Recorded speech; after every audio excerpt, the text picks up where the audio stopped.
Abram suas Bíblias do Evangelho de Lucas, no capítulo 1. Ou então você pode acompanhar por nossa projeção aqui também. Usamos a versão Nova Almeida atualizada. E o texto que vamos ler, Lucas 1, versos 1 a 4.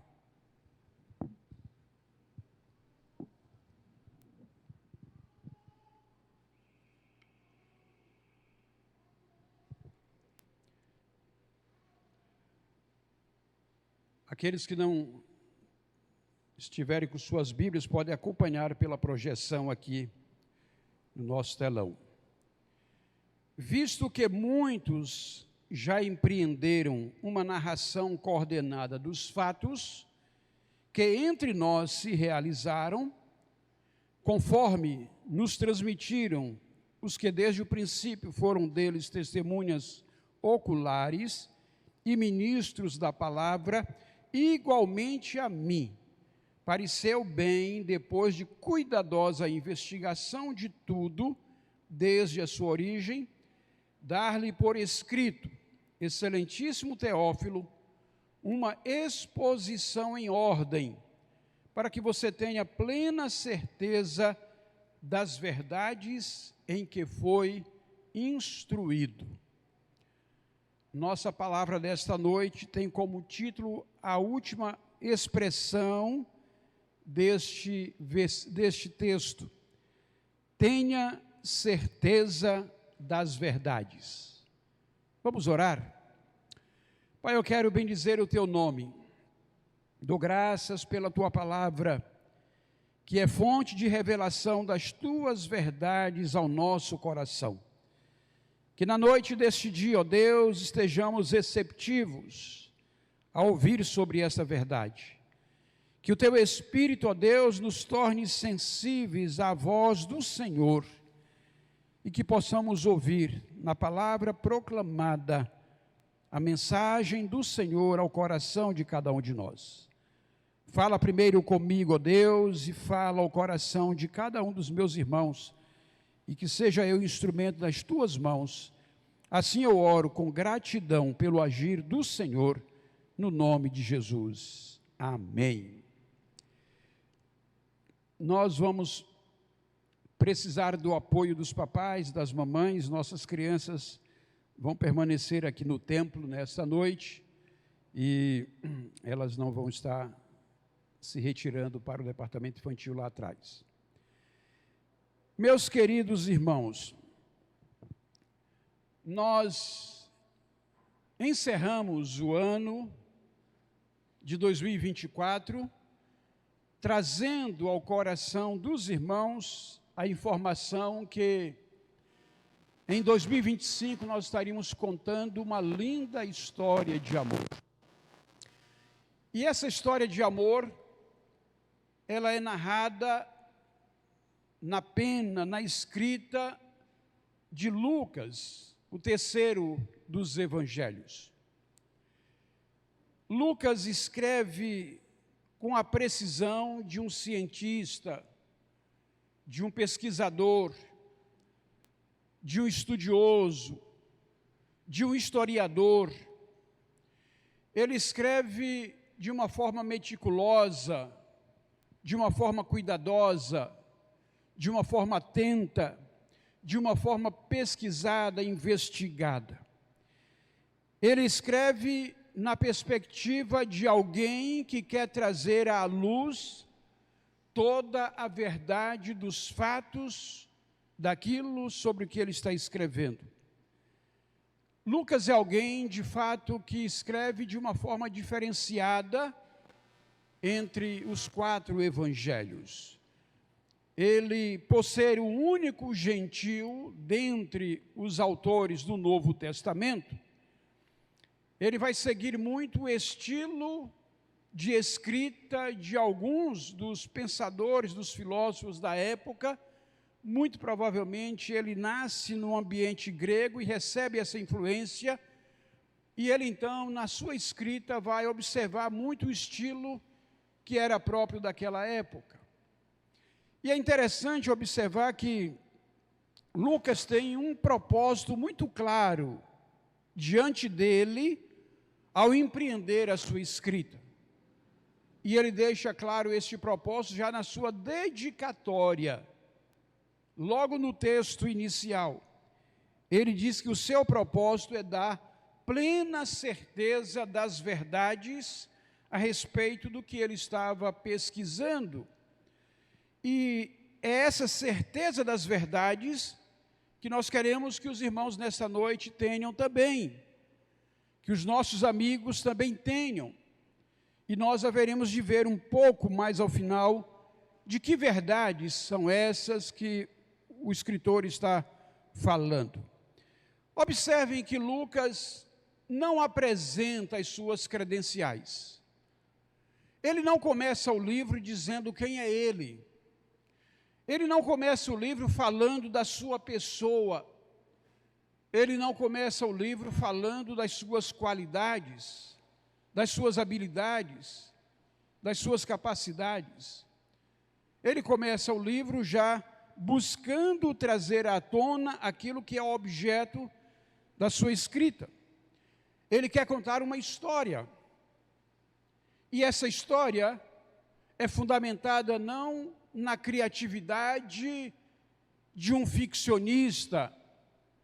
Essa história é fundamentada em fatos, em situações reais, vividas por pessoas que haveriam de ser suas fontes primárias, suas fontes secundárias, haveriam de ser pessoas confiáveis em quem ele se fundamentaria para narrar essa história. Lucas não faz questão de apresentar suas credenciais, mas há pelo menos 3 menções aqui no Novo Testamento à pessoa de Lucas. A primeira menção nós podemos destacar está em Colossenses 4, em que no verso 10, o apóstolo Paulo, ao escrever à igreja de Colossos, faz referência a algumas pessoas que estão com ele. Ele vai dizer: Aristarco, que está preso comigo, manda saudações. E também Marcos, primo de Barnabé, aquele que fizera a primeira viagem com eles. A respeito deles, vocês já receberam instruções. Se ele for até aí, receba-no bem. Também Jesus, conhecido por justo, manda saudações. E aí tem uma observação interessante que Paulo vai fazer aqui. Estes são os únicos da circuncisão que cooperam pessoalmente comigo pelo reino de Deus. Ele está falando de judeus que, como ele, ou hebreus como ele, que são da circuncisão, passaram pela aliança abrâmica, e eles são companheiros de Paulo. Então, o nome de Lucas está fora dessa relação dos que são da circuncisão. Mas a gente continua no texto, e no verso 12 vai dizer: Epáfras, que é da igreja de vocês, manda saudações. Alguém conhecido daquela comunidade. Ele é um servo de Cristo Jesus, que está sempre lutando por vocês em oração, para que vocês se conservem maduros plenamente e convictos em toda a vontade de Deus. Pessoa que ama a sua comunidade, ora uns pelos outros, para que todos sejam maduros na fé, para que todos sejam maduros no conhecimento da palavra. Pessoas que amam a sua comunidade oram não só por você, mas oram também pelos irmãos, para que haja esse crescimento. É o que Epáfras faz pela igreja de Colossos. E posso testemunhar a respeito de Epáfras, de que muito se empenha por vocês, pelos de Laodiceia e pelos de Hierápolis. E aí no verso 14, o apóstolo Paulo vai fazer referência a Lucas. Lucas, o médico amado, e também Demas mandam saudações. Guardem aqui o nome de Lucas e de Demas. Lucas, o médico amado, alguém que não apresenta suas credenciais, mas outros falam por ele. E aqui fica claro que ele é um médico, alguém que estudou, alguém que se preparou e alguém que faz uma investigação minuciosa dos fatos. Uma outra referência à pessoa de Lucas está em Filemão, versículo 23. Epáfras, prisioneiro comigo em Cristo Jesus, Marcos, Aristarcos, Demas, novamente Demas aqui na lista, e Lucas, meus colaboradores, mandam saudações a você. Isto é, Paulo escrevendo para Filemão, uma carta curta, de uma única página para o nosso padrão aqui, e que manda uma preciosa mensagem. E aí uma terceira referência que nós vamos ter sobre Lucas está em 2 Timóteo 4, verso 11.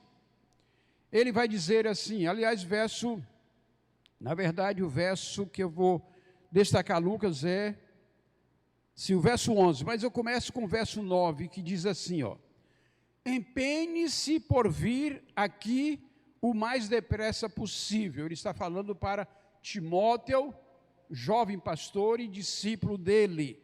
Isso é Paulo. Porque Demas, lembram que nos dois textos anteriores, o nome de Demas é mencionado? Demas, tendo amado o presente século, me abandonou e foi para Tessalônica. Crescente foi para a Galácia, Tito foi para a Dalmácia, somente Lucas está comigo. Encontre Marcos e traga-o junto com você, pois me é útil para o ministério. Aqui nós temos um fato, meus irmãos. Demas, que fora um dos discípulos de Paulo, o abandona. E aparentemente não apenas abandona Paulo, mas abandona a fé, apostata da fé. O problema da apostasia é um problema que acompanha a história da igreja desde que a igreja existe.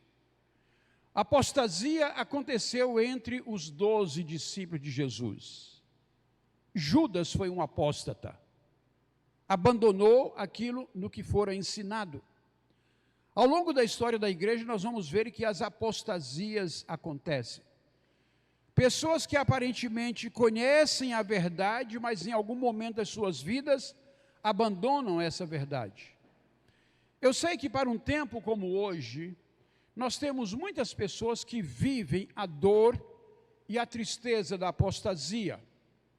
É um pai, uma mãe que cria o seu filho no Evangelho, cria no temor do Senhor, e quando ele chega à fase adulta, muitas vezes saindo da adolescência, chegando na juventude, quando ele é responsável pelas suas decisões, pelas suas escolhas, ele apostata da fé e abandona os caminhos nos quais foram criados. Isso traz dor, sofrimento e tristeza ao coração dos pais. Mas é preciso que cada um de nós entenda que o nosso papel enquanto pai, enquanto cristão, é fazer o melhor para ensinar no caminho em que deve andar. Fazer o melhor para discipular os nossos filhos, para discipular os nossos jovens, para discipular os nossos novos irmãos na fé. Esse é o nosso papel, é a nossa responsabilidade, e a isso devemos colocar o coração e nos empenharmos. Mas chega um momento, meus irmãos, que os filhos assumem as suas decisões, assumem as suas escolhas, escolhem os seus caminhos. Eu sei que isso traz tristeza e dor ao coração dos pais. No entanto, eles vão responder por si mesmos diante de Deus. Então, o que resta fazer para com aqueles que apostatam da fé? Orar para que o temor do Senhor seja restaurado, para que a consciência seja recuperada no que diz respeito a uma relação de temor a Deus. Porque o princípio da sabedoria na vida do cristão é o temor ao Senhor. Aquele que teme ao Senhor, este anda no caminho do Senhor, porque ele tem a consciência da onipresença de Deus. Ele tem consciência de que onde ele está, Deus está presente. Ele pode até fazer a coisa errada, escondida dos pais. Ele pode fazer a coisa errada, escondida da sua liderança espiritual. Ele pode fazer a coisa errada, escondida dos seus amigos, da sua esposa. Mas aquele que tem o temor ao Senhor sabe que não pode fugir da presença de Deus. Então eu diria que a apostasia começa quando a pessoa deixa de temer a Deus. Seja ela adolescente, jovem ou adulto. Temer ao Senhor é o caminho para andar numa relação de comunhão, de proximidade, de alguém que busca adorar e servir ao Senhor. Então nós temos Demas, apostatou da fé, mas nós temos Lucas, que não abandonou Paulo no momento difícil.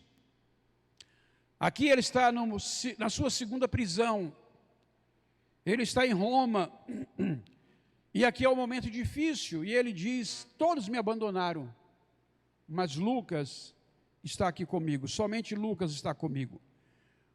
Se há alguns que abandonam a fé, nós temos aqueles que se entregam de coração e permanecem fiéis, qualquer que seja a circunstância, a adversidade, o problema. Então eu diria, primeiro, não se deve deixar de clamar por aqueles que apostataram. O pai e a mãe nunca devem deixar de chorar diante de Deus pela restauração da fé dos seus filhos.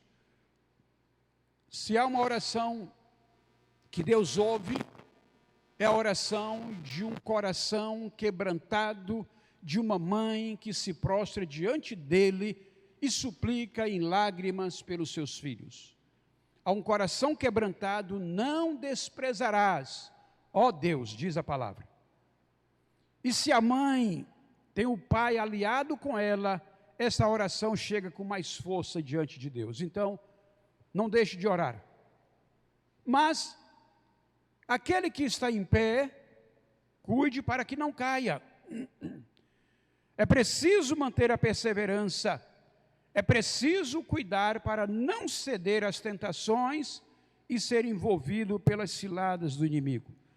Lucas permaneceu fiel a Paulo e caminhou com ele até o final.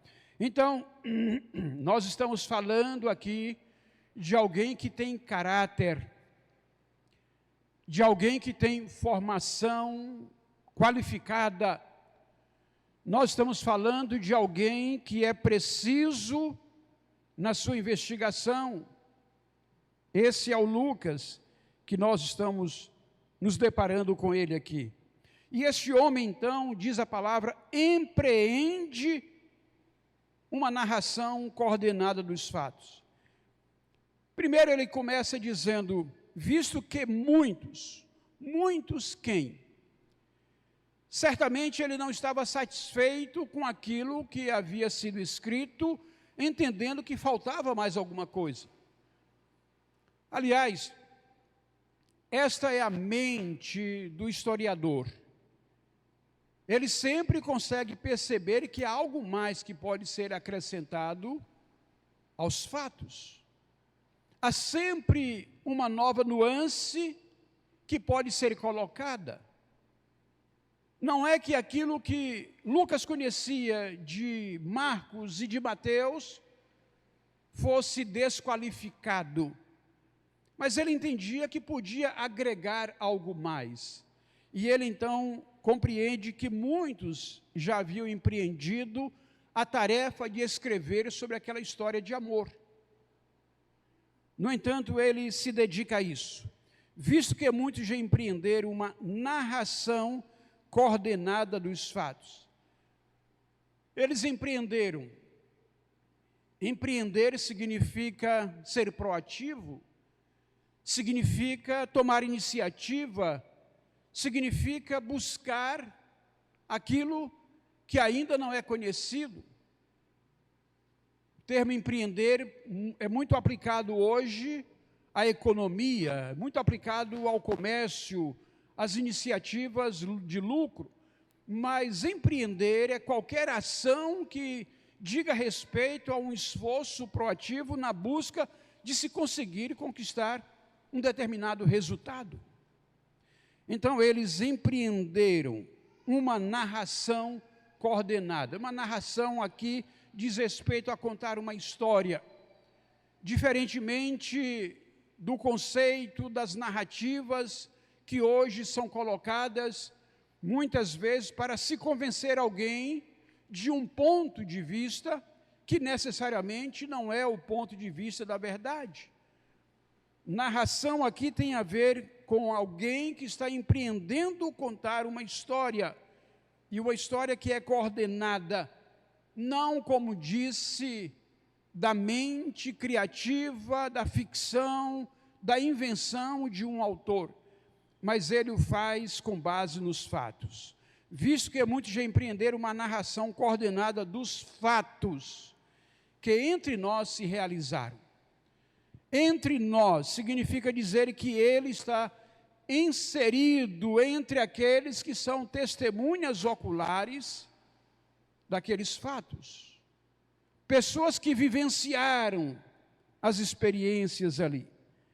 Muitos fizeram isso, mas Lucas está se dispondo a fazer algo mais.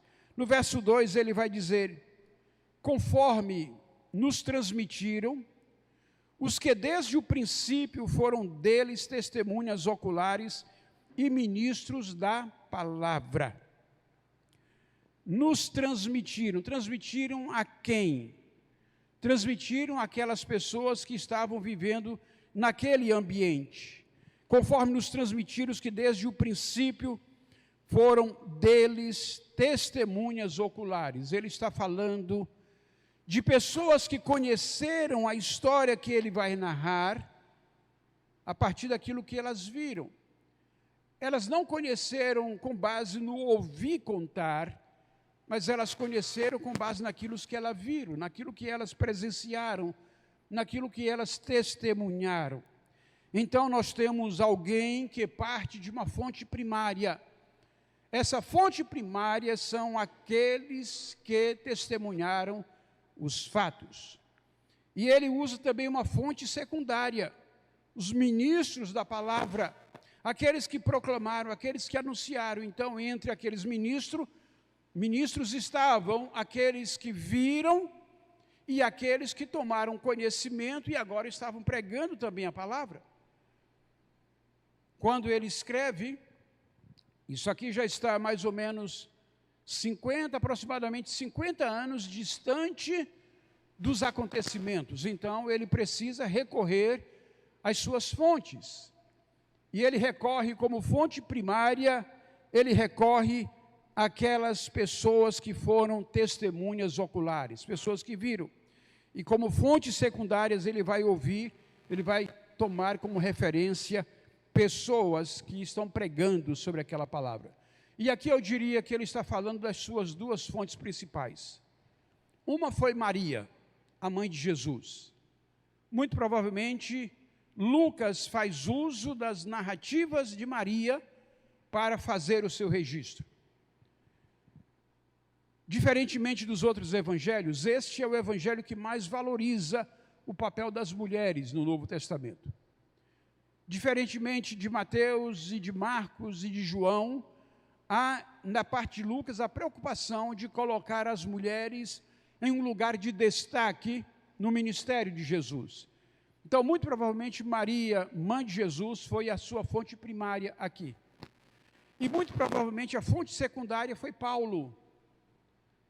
Paulo, que não testemunhara do ministério terreno de Jesus, mas que foi alcançado por Jesus como o último dos apóstolos, a partir daquela visão que Deus lhe deu a caminho de Damasco. Paulo é discipulado por Barnabé. Barnabé, muito provavelmente, fizera parte do grupo dos 70 de Jesus. Então, Paulo já é fonte secundária. Lucas está falando que está escrevendo com base em testemunhas oculares, fontes primárias, e ministro da palavra, fontes secundárias. Quais são as fontes que você usa para anunciar a verdade de Jesus? Quais são as fontes nas quais você se embasa para falar de Jesus? As suas fontes são a tradição da sua religião? Está errado. A sua fonte deve ser a revelação de Deus. E a revelação de Deus é a palavra que está escrita. A fonte principal que revela sobre Jesus é aquilo que nós temos na Bíblia Sagrada. Essa é a fonte principal. Se você se baseia nos dogmas da sua religião, se você se baseia na tradição da sua religião, se você se baseia nas doutrinas da sua religião e você abandona a palavra do Senhor, então você está usando uma fonte que estaria aí talvez para o nível terceira ou quarta fonte, muito distante daquela que é a fonte principal, que é a palavra de Deus. O Senhor Jesus foi claro quando disse: vocês erram por não conhecerem as Escrituras. Examinem as Escrituras, são elas que de mim testificam. Jesus é claro quanto a isso. Então as Escrituras são a fonte principal para aquele que queira conhecer a palavra. Nós estamos neste ano tendo vários irmãos em um exercício de leitura da Bíblia, em que vários dos irmãos estão fazendo a leitura da palavra diariamente. Bom seria que 100% da igreja estivesse nesse exercício de diariamente ler de 3 a 4 capítulos da Bíblia por dia, meditando na palavra e deixando que ela fale ao coração. Porque se você pretende fortalecer a sua fé, a sua experiência espiritual fundamentada apenas numa aula que você tem no domingo pela manhã, se você é aluno da EBD, ou então numa pregação de 45 minutos, ou no máximo uma hora que você tem no domingo à noite, se a sua caminhada espiritual está fundamentada apenas nesses conteúdos, você pode, dentro de algum tempo, ser meramente um religioso que vai ficar numa superfície da fé e que não vai ter fundamento e fortalecimento espiritual para lidar com as hostes do mal, para lidar com as potestades das trevas, para lidar com aquilo que é adverso. Então, você pode ser um excelente religioso, mas sem uma experiência real com a palavra de Deus. Nós não queremos que você seja um mero religioso. Nós queremos que você tenha relacionamento com Deus. Nós queremos que você busque experimentar a palavra do Senhor na sua vida, no seu coração. Nós queremos que você tenha uma caminhada de fé, um exercício contínuo de exercer a sua autoridade espiritual, de forma que você seja fortalecido no Senhor. A palavra do Senhor é a nossa principal fonte. Lucas traz testemunho das fontes em que ele embasa a sua história de amor. E aí no verso 3 ele vai dizer: igualmente a mim, pareceu bem, depois de cuidadosa investigação de tudo, desde a sua origem, dar-lhe por escrito, excelentíssimo Teófilo, uma exposição em ordem. A mim pareceu bem, diz ele. Isso significa dizer que ele não estava satisfeito com aquilo que já estava escrito, com aquilo que já era público, que já era conhecido.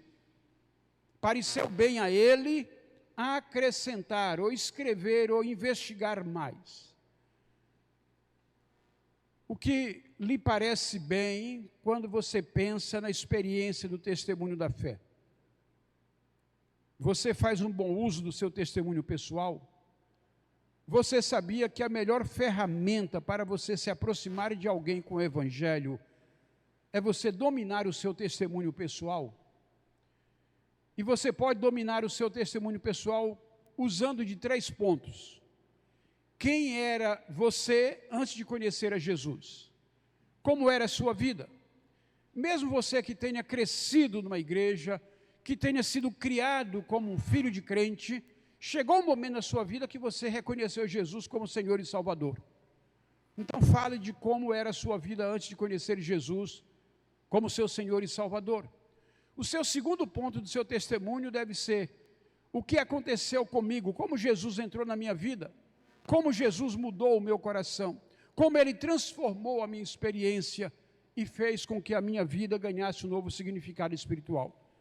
E o terceiro ponto do seu testemunho, como eu vivo agora, depois que Jesus entrou em meu coração. Quem sou eu agora, depois que Cristo me salvou? Escreva o seu testemunho, coloca ele na sua cabeça, usa esses 3 pontos como referência e domine bem, exercite bem. Fez uma primeira vez, não gostou, faz novamente. Torna ele mais claro, mais objetivo, mais conciso, de forma que você consiga contar o seu testemunho em 3 minutos, em 5 minutos, 15 minutos, meia hora, o tempo que o seu ouvinte tiver para você.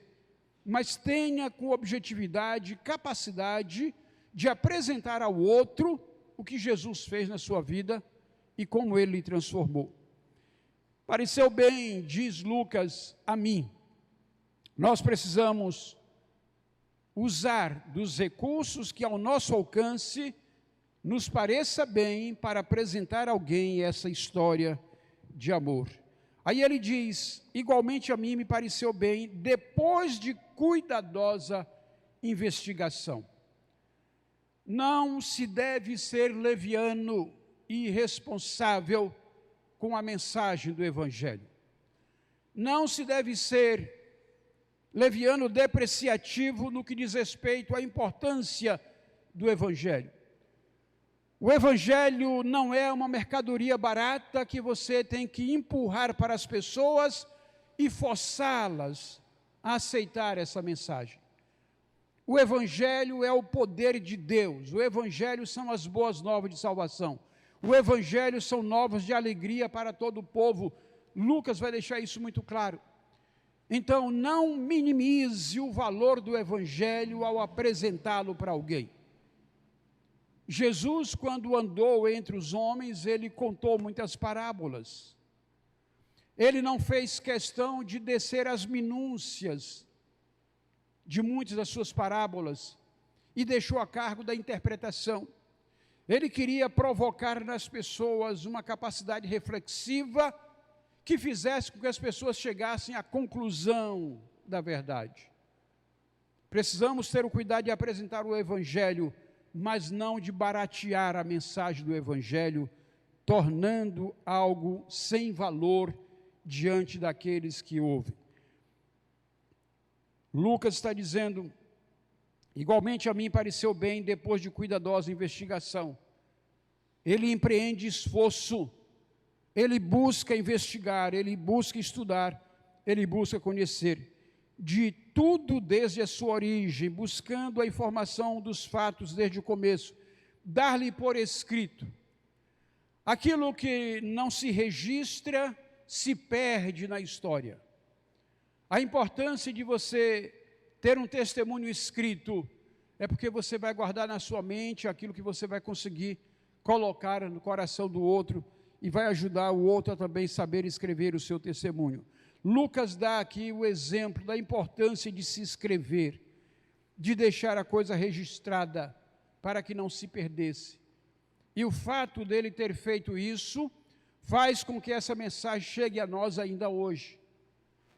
E ele tem em mente ali uma figura importante, excelentíssimo Teófilo. Este título era usado para senadores e para cavalheiros, pessoas de destaque na sociedade romana. Então, quando Lucas escreve, ele tem em mente uma figura de autoridade, uma pessoa representativa, mas muito provavelmente ele tinha em mente também todas as outras pessoas do ambiente gentílico para onde ele está escrevendo. No texto de Lucas, ele desce algumas minúcias de localidade que para um hebreu era desnecessário. E ele então vai detalhar alguns lugares que para um estrangeiro era importante. Então ele escreve trazendo algumas informações que para Teófilo seriam importantes. E Teófilo, quem é este homem? Muito provavelmente uma liderança, uma autoridade romana. O nome dele sugere que era alguém amado por Deus, amigo de Deus, é o significado do seu nome. Mas aí, ele vai dizer para Teófilo que está empenhado em fazer uma exposição em ordem. Então ele vai buscar detalhes que os outros evangelistas não buscaram. E ele o faz de forma escrita, e ele vai então relatar esses fatos. E aí o verso de número 4 vai trazer aquilo que é o propósito dele, nessa sua introdução, que é na realidade uma dedicatória. Ele está fazendo ali uma dedicatória à pessoa, à figura de Teófilo, e então ele vai dizer: para que você tenha plena certeza das verdades em que foi instruído. Isso significa dizer que Teófilo já tinha algum conhecimento da verdade. Ele já fora instruído em algum conhecimento da verdade. Mas, muito provavelmente, ele ainda não tinha as convicções formadas naquelas verdades. E Lucas, então, se empenha em dar a ele pleno conhecimento, dar a ele plena compreensão de todas aquelas verdades, para que ele tivesse plena certeza, para que as suas convicções pudessem ser formadas, não com base em narrativas frágeis, mas com base em fatos verdadeiros. O que está sedimentando a verdade que nos acompanha? O que está dando solidez à verdade que nós cremos? O que dá solidez é a palavra de uma determinada liderança, ou o que dá solidez, no nosso caso, das verdades espirituais, é aquilo que é revelado nas Escrituras, é a palavra de Deus. O que nos dá fundamento, o que nos dá certeza dessas verdades? Essa era a intenção de Lucas. Aqui está claro o propósito dele ao escrever essa história de amor. Ele o faz empenhando-se em trazer uma narrativa dos fatos, em trazer uma narração de fatos que não são fruto da imaginação, não são fruto da criatividade, mas são fato daquilo que foi vivenciado por pessoas que testemunharam, que estiveram no ambiente em que aqueles fatos aconteceram. E aí ele vai, na sequência do livro, trazer isso. E aí nós vamos ver como ele traz o nascimento de João, o anúncio do nascimento de João, a gravidez de Isabel, o anúncio do nascimento de Jesus, a gravidez de Maria. Então ele vai trazer os fatos desde o começo. Mas eu quero nesta noite encerrar convidando você para refletir em algumas das verdades que Lucas traz. Primeiro, Lucas 2, 10 e 11. Ele vai trazer essa verdade. O anjo, porém, lhes disse: não tenham medo. Esta é uma expressão muito presente no livro de Lucas. Não tenham medo. Para você que tem a sua fé fundamentada em Jesus, mas vive dominado por um espírito de medo, o Senhor está dizendo para você: não tenha medo. Para você que não consegue agir pela fé e deixa que o medo iniba a sua criatividade, iniba as suas ações, o medo se torna um fator de impedimento para o seu avanço, a palavra está dizendo para você hoje à noite exatamente isso: não tenham medo. Estou aqui para lhes trazer boa nova de grande alegria, que será para todo o povo. É que hoje, na cidade de Davi, lhes nasceu o Salvador, que é Cristo, o Senhor. Essa é uma das verdades que Lucas queria que Teófilo entendesse. O Salvador nasceu. O Salvador se fez homem entre nós. se o Evangelho de Mateus busca trazer o Messias apontado no Antigo Testamento, que se torna realidade no Novo Testamento, o coração do livro de Mateus traz muito esse elemento da presença do Messias.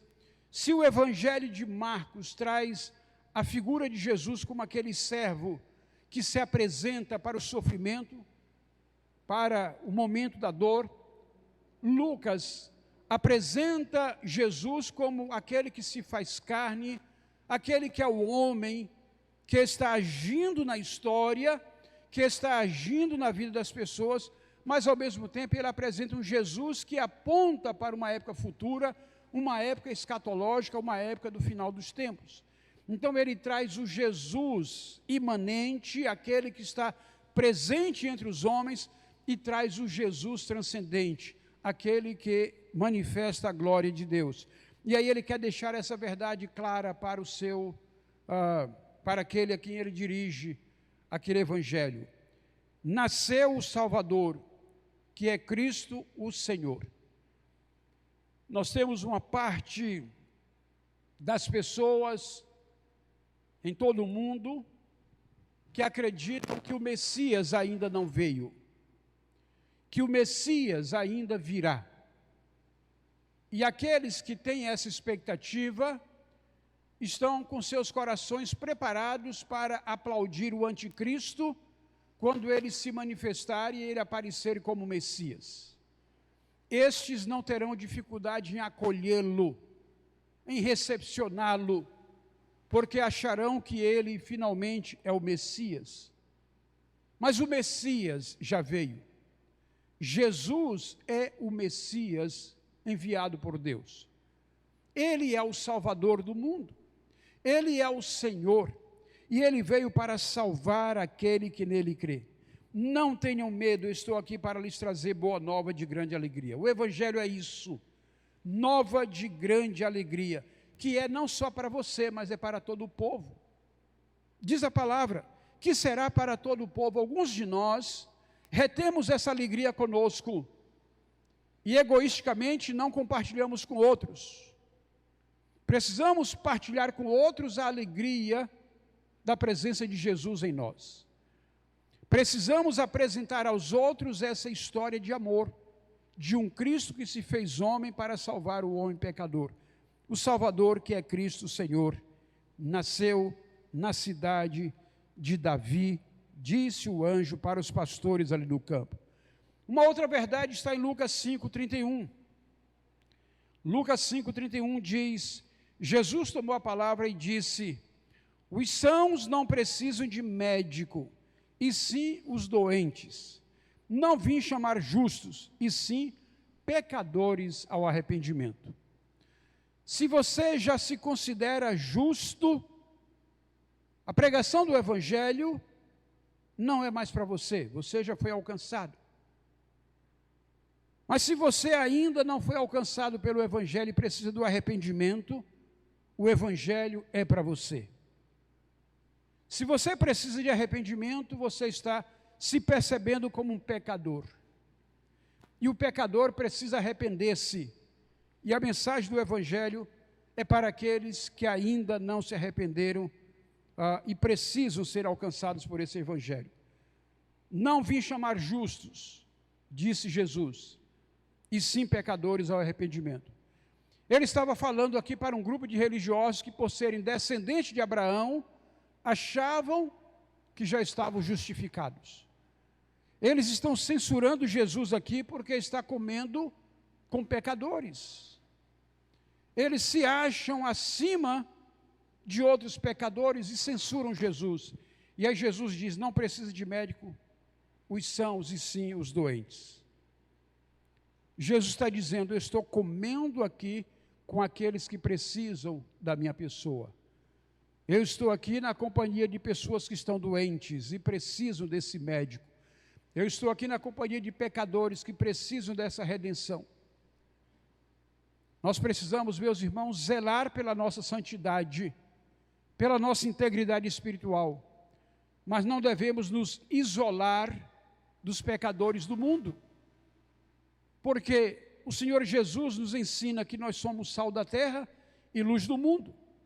Isso está lá nas bem-aventuranças, em Mateus 5, verso 16. Vós sois o sal da terra e a luz do mundo. Nós precisamos então encarar este papel que nos é confiado pelo Senhor e exercer isso de uma forma ativa, sendo sal que traz sabor àquilo que está sem sabor e luz do mundo para dissipar as trevas. Então, se você precisa se relacionar com pessoas que estão vivendo em trevas, relacione-se com elas, mas mantenha a luz de Cristo brilhando em você. Não podemos nos isolar, nos afastar, caso contrário, como essas pessoas vão receber o reflexo da luz do cristão e do sal que deve ser o cristão. Isso significa dizer que numa empresa onde você trabalha, o seu testemunho deve ser exemplar. O seu estilo de vida deve falar por você mesmo. Lá na faculdade onde você estuda, o seu testemunho deve falar por você, você deve ser luz e sal naquele ambiente. As pessoas não podem olhar para você e ver você como um comum, como os demais, que blasfemam da fé, que apostatam do Senhor, que tem um linguajar torpe, que tem uma vestimenta indecente, que tem uma cultura musical profana. Aquele que é luz precisa viver como luz no ambiente das trevas, para que aqueles que estão em trevas vejam a luz que há em você e possa permitir que essa luz se irradie sobre ela.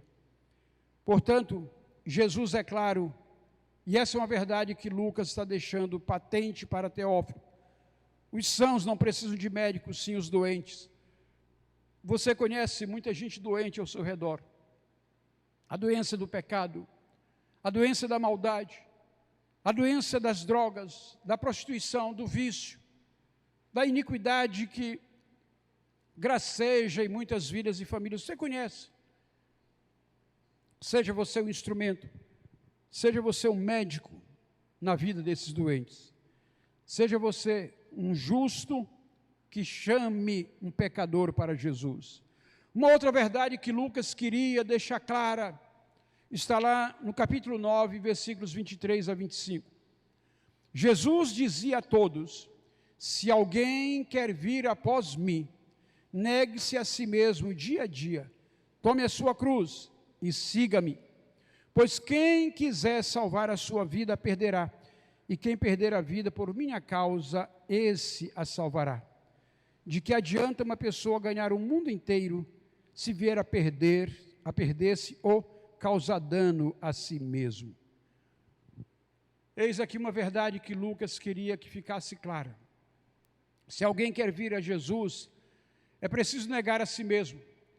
É preciso sair do centro da sua vida ou deixar de ser aquela pessoa egocêntrica em que você olha para si mesmo e considera que o centro da sua vida deve ser você. É preciso olhar para a sua vida e despojar-se do seu eu para deixar que Jesus assuma o trono, assuma o comando, assuma a direção e ele possa reinar. O apóstolo Paulo vai dizer: já estou crucificado com Cristo, e vivo não mais eu, mas Cristo vive em mim. E a vida que agora vivo, vivo-a na fé, no Filho de Deus que me amou e se entregou por mim. Então é preciso sair do trono para que Jesus assuma este trono na nossa vida. Se alguém quer vir após mim, negue-se a si mesmo dia a dia, tome a sua cruz e siga-me. Para você que vive hoje no evangelho da prosperidade, no evangelho das coisas maravilhosas, das coisas estrondosas que vão acontecer, o evangelho que diz que você não pode ficar doente, porque isso é sinal de pecado, que você tem que ser rico, que você tem que ser próspero. Jesus está dizendo: tome a sua cruz. Cruz é sacrifício. Cruz é encarar a luta, as dificuldades. Tomar a cruz é aceitar o desígnio de Deus. Jesus aceitou aquilo que estava designado para ele. A sua missão foi vir ao mundo morrer pelo pecador. E o segundo aspecto da sua missão foi discipular pessoas que pudessem dar prosseguimento ao que ele ensinou. Ele cumpriu bem a sua missão, mas ele carregou a cruz. E ele nos convida a tomar a nossa cruz, que muitas vezes implica em renúncia, sacrifício, lutas. Nem sempre virá a prosperidade tão sonhada na nossa época. Finalmente, um outro texto que eu chamo a sua atenção está em Lucas 9, 26 e 27. Se alguém vem a mim e não me ama mais do que ama o seu pai, a sua mãe, a sua mulher, os seus filhos, os seus irmãos, as suas irmãs e até a sua própria vida, não pode ser meu discípulo. E quem não tomar a sua cruz e vier após mim, não pode ser meu discípulo. Lucas 9, 26 e 27.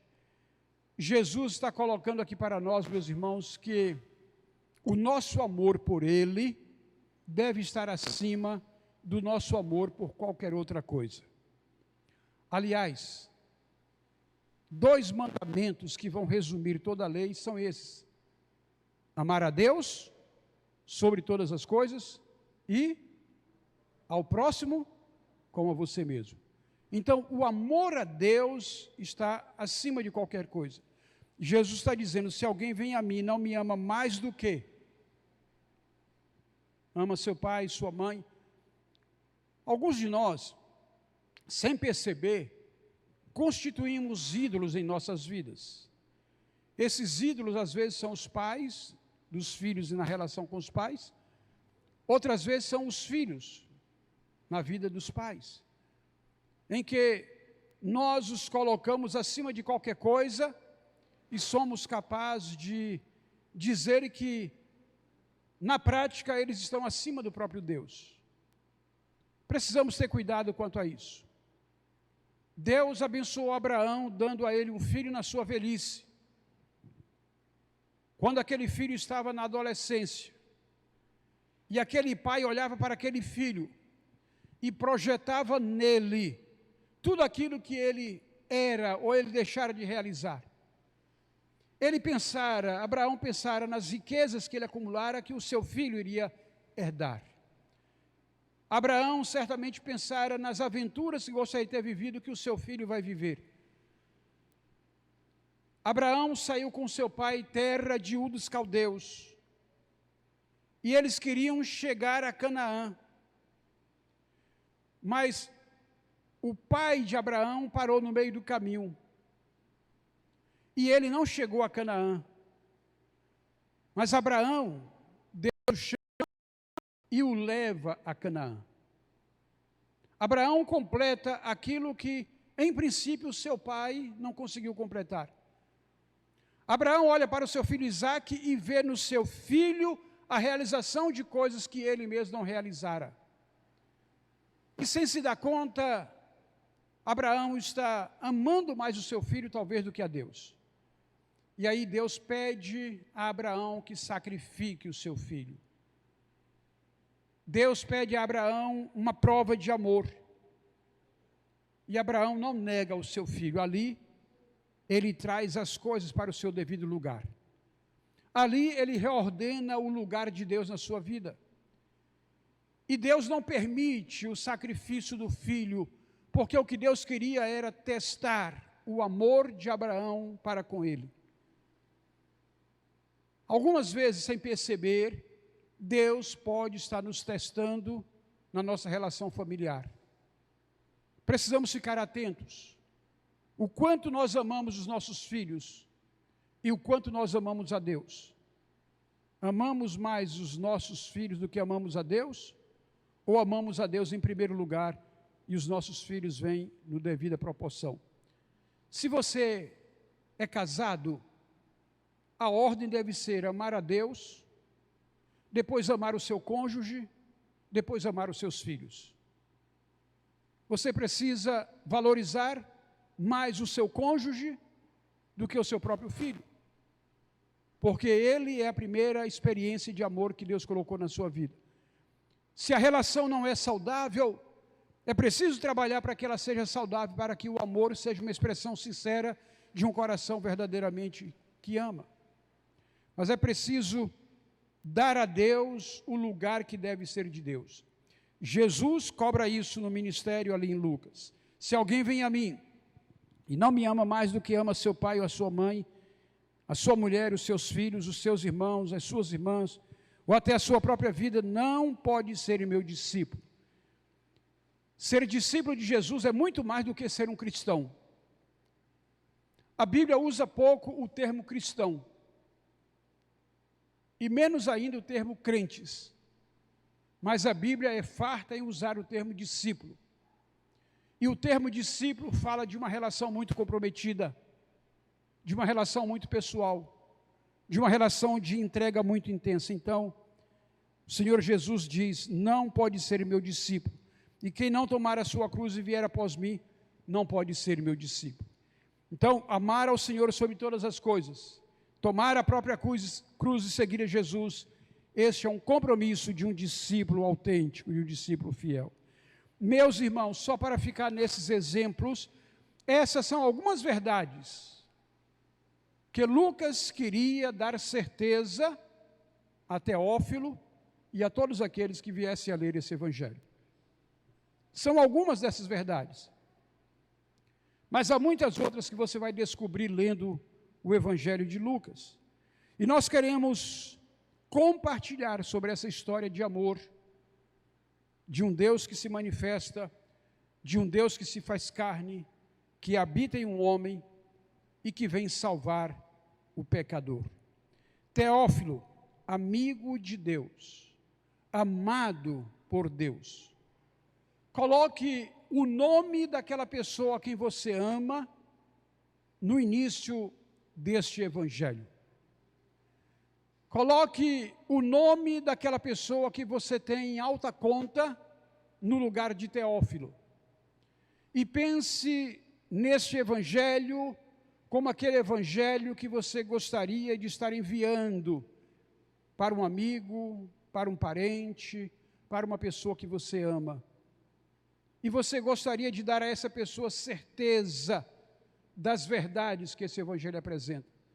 E então explore, estude, mergulhe nessas verdades, como Lucas fez. Investigue, pesquise e faça dessas verdades instrumento de Deus na sua vida, para que em 2025 você faça uma caminhada espiritual com alguém que ainda não conhece Jesus como Senhor e Salvador. Pegue quantos nomes o Espírito de Deus trouxer à sua mente, ao seu coração, coloque no lugar de Teófilo e empreenda essa jornada de caminhar com essa pessoa ao longo deste ano, apresentando a ela esta mensagem de amor, a mensagem de um Deus que se manifesta num Cristo que diz: não tenham medo, não tenham medo, eu lhes trago nova de grande alegria, que será para todo o povo. É que hoje, na cidade de Davi, lhes nasceu o Salvador, que é Cristo o Senhor. Que nós, meus irmãos, como discípulos do Senhor, apresentamos este Salvador, este Cristo Senhor, aos teófilos que estão ao nosso alcance, aos amigos, aos familiares, aos colegas, as pessoas que em nosso coração nós possamos olhar: eu amo fulano, e Deus ama também, e eu vou me empenhar para que ele conheça o Deus a quem eu amo. Amém? Pai, eu quero bendizer o teu nome, quero dar graças a ti, porque a palavra do Senhor, ela é fonte de verdade, que nos revela os ensinamentos do Senhor. Que essas verdades eternas tenham lugar no coração de cada um de nós. Que em 2025, ó Deus, nós tenhamos a graça de fazer essa caminhada por essa história de amor narrada por Lucas, apresentando Jesus, o Salvador, o Senhor, para tantos quantos precisem conhecer. Que o Senhor coloque na vida e no caminho dos nossos irmãos, os teófilos, pessoas que já têm algum conhecimento, mas que precisam chegar à plenitude da verdade. E tudo o que o Senhor precisa é de novos Lucas que se disponham a dizer: eu me coloco nas tuas mãos e me disponho a ser instrumento do Senhor na vida dos teófilos que o Senhor colocar no meu caminho. Dá-nos, ó Deus, a alegria de ver esse mover do teu Espírito em nosso meio, e abençoa a tua igreja e cada pessoa que dela faz parte. Em nome de Jesus, assim eu oro. Amém e amém. Louvado